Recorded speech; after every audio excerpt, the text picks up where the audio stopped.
बिस्मिल्लाहिर्रहमानिर्रहीम। अस्सलाम वालेकुम तमाम देखने वालों। आज मैं आपके लिए एक बहुत ही इंटरेस्टिंग टॉपिक लेकर आई हूँ, कॉन्स्टिपेशन यानी कब्ज़।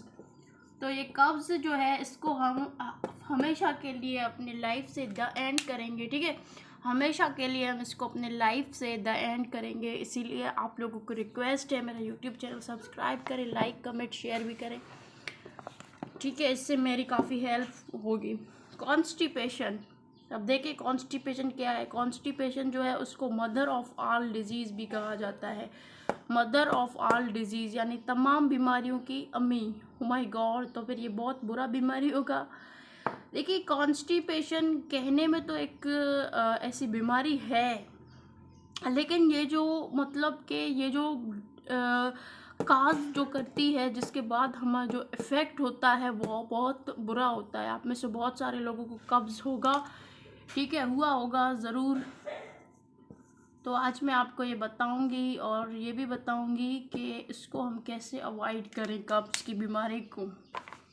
इसमें क्या होता है, हमारा स्टूल फीसेस यानी वेस्ट प्रोडक्ट जो होता है, ठीक है।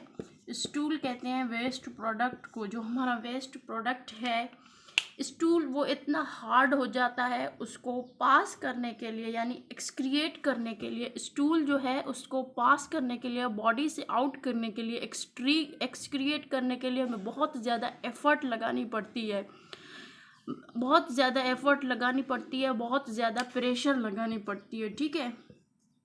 एफ़र्ट और प्रेशर लगानी पड़ती है, जिसकी वजह से क्या होता है, हमें एनल प्रेशर हो जाता है। वो हम आगे चलकर डिस्कस करेंगे। लेकिन कॉन्स्टिपेशन में हमें क्या होता है, हमारा जो स्टूल होता है वो बहुत हार्ड होता है, उसको पास करने में बहुत ज़्यादा डिफ़िकल्टी होती है। इस बीमारी को कब्ज़ कहते हैं, और कब्ज़ को मदर ऑफ़ ऑल डिजीज़, तमाम बीमारियों की माँ, अम्मा भी कहते हैं, ठीक है। It occur when bowel movement become difficult to less frequent. अब ये क्यों होता है, देखिए कब्ज़ी होने के बहुत सारे रीज़न्स हैं, बहुत सारे फैक्टर यहाँ पर मैटर करते हैं कब्ज़ी होने के लिए, कोई एक नहीं है। तो सबसे पहले मैं आपको बताऊं कि अब देखिए हमारा जो इंटेस्टाइन है, वहाँ से हम कोई भी चीज़ खाते हैं, हमारे इंटेस्टाइन से उसकी मूवमेंट होती है, ठीक है। हमारी इंटेस्टाइन से उसकी मूवमेंट होती है। अब इंटेस्टाइन में जो है वाटर की एब्जॉर्प्शन, इंटेस्टाइन जो है उसके अंदर हमारी वाटर की एब्जॉर्प्शन जो है वो थोड़ा ज़्यादा हो जाता है, जिसकी वजह से हमारा स्टूल ड्राई होता है, ज़्यादा वाटर की एब्जॉर्प्शन होती है। क्यों होती है, डिहाइड्रेशन की वजह से हो सकती है, मुख्तलिफ रीज़न्स हैं। हमने ऐसा खाना खाया, हम अक्सर नोट करते हैं, हम शादियों में जाते हैं, वहाँ पर बहुत ज़्यादा टॉक्सिक खाना जो है वो ज़्यादा खा लेते हैं, जिसकी वजह से हमें कॉन्स्टिपेशन होती है। उसके अलावा ट्रैवलिंग की वजह से, फ़िज़िकल इनएक्टिविटी करने की वजह से हमें कॉन्स्टिपेशन होती है, ठीक है। अब कॉन्स्टिपेशन के काजेज़ क्या हैं, आज मैं आपको उसके काजेज़ बताऊंगी। ये बहुत कॉमन चीज़ है, मेरी बोर्ड पर जो लिखने का तजुर्बा है, पहले बार है, इसीलिए मेरी राइटिंग बहुत बुरी आ रही है, लेकिन आप फिक्र मत करें, मैं आपको समझाऊंगी, वो बहुत अच्छा होगा। तो कॉन्स्टिपेशन के जो काजेज़ हैं उसमें क्या है, इनएडुकेट वाटर इनटेक। अब आपने सोचा होगा ज़्यादातर ये जो है हमें विंटर में होती है, कॉन्स्टिपेशन ज़्यादातर हमें कब होती है, विंटर में होती है, क्योंकि हम विंटर में पानी जो है वो बहुत कम पीते हैं। ज़्यादातर हमें विंटर में होती है, विंटर में हम पानी बहुत कम पीते हैं, जिसकी वजह से इनएडुकेट वाटर इनटेक की वजह से हमें कॉन्स्टिपेशन हो जाती है। उसके अलावा फाइबर डाइट, यानी फाइबर डाइट जो है हम बहुत लो यूज़ करते हैं। फाइबर डाइट ऐसे डाइट जिसमें पानी बहुत ज़्यादा मिकदार में मौजूद हो। वहाँ पर मैंने कैंडल जलाया है, जो आपको शो भी हो रहा होगा।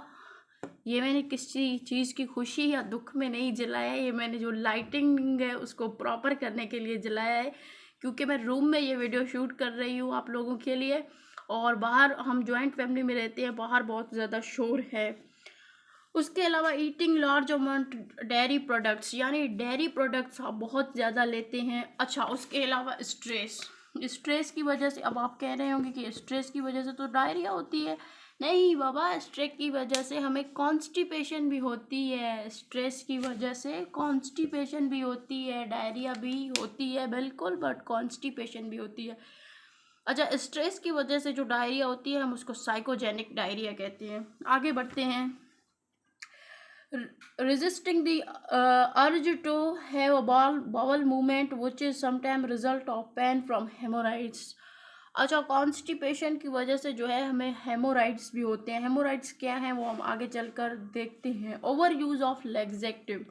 अब हम कॉन्स्टिपेशन में लैक्सेटिव का तो यूज़ करते हैं, ठीक है, लैक्सेटिव का यूज़ तो करते हैं, लेकिन इनकी ओवर यूज़ की वजह से भी हमें कॉन्स्टिपेशन जो है वो हो सकती है, ओवर यूज़ ऑफ लैक्सेटिव।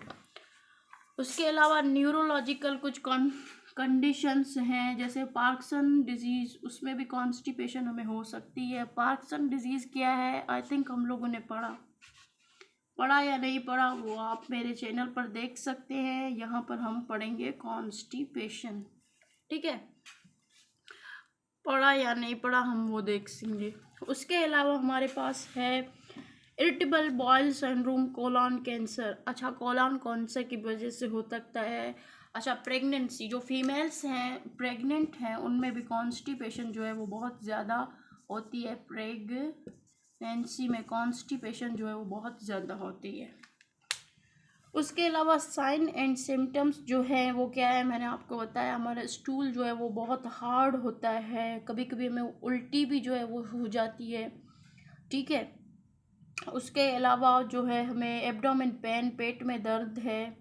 उसके अलावा sense of incomplete bowel movement, ऐसा मतलब फील होता है हम जब वेस्ट प्रोडक्ट को एक्सक्रिएशन करते हैं ऐसा लगता है कि अभी भी जो है हमें टॉयलेट लगी हुई है। ये इसकी सिम्टम्स हैं।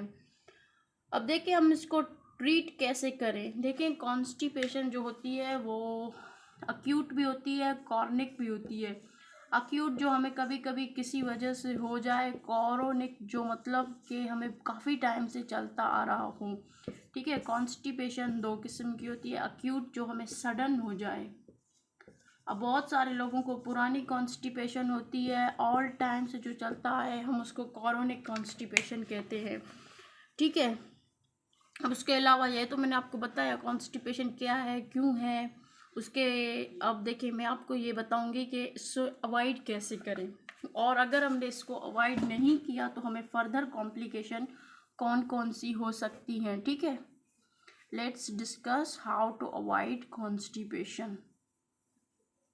आई होप आपको मेरी वीडियो अच्छी लगी होगी।